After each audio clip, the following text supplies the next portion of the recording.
Hello and welcome to this video explaining the mechanics of European call option.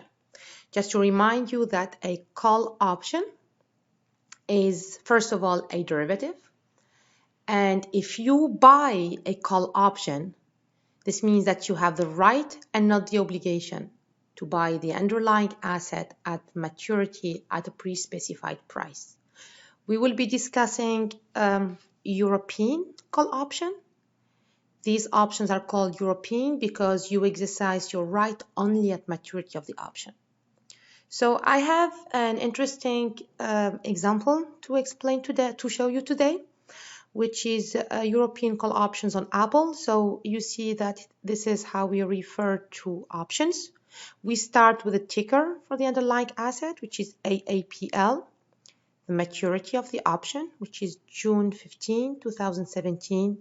You have the letter C here for call. If it were a put option, you would have seen a P, 139, that's the strike of the option. Keep in mind that today is March 23rd, 2017, and this option is called in the money because the share of Apple is currently trading at $140. If you would like to buy, invest in this option, there's an upfront payment called an options premium. And for this option, it's $125. So let's look at the mechanics of this option from both the perspective of the long. The long investor is in blue, and the short investor here in red. Okay. So today, if they both invest into this contract, this means that the long investor will be paying the premium to the short investor in exchange for the right to buy 100 shares of Apple on June 15, 2017 at $139 per share. So to benefit from this right, there's a premium of $125. Keep in mind that this is per share. The total value of the contract is $125. This is $1.25 multiplied by 100 shares. Both of these investors are happy because each one of them thinks that they made a great deal. So the long investor here in blue expects Apple share price to go up, and the short investor here in red expects Apple share price to go down. I will shortly explain what that means.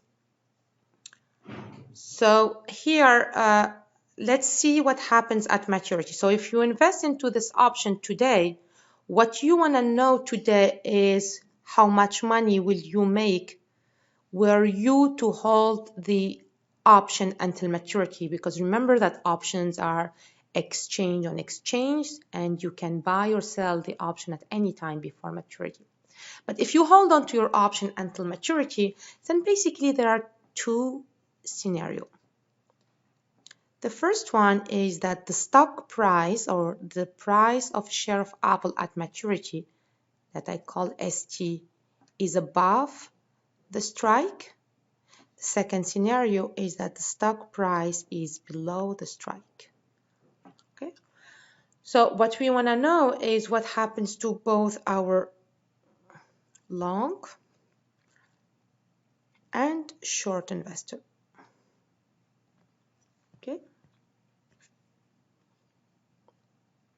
So sorry. Okay. So think about the long investor predictions here. Long investor said that the stock price is gonna go up. Not only up, but also the prediction is that the stock price is gonna be above the strike. So this happened. The long investor is very happy at the expense of the short investor. Why is that?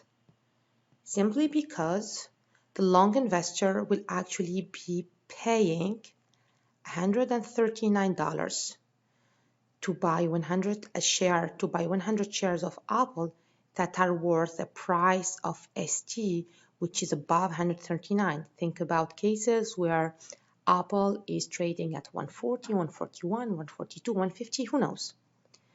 And if the long investor exercises his right, then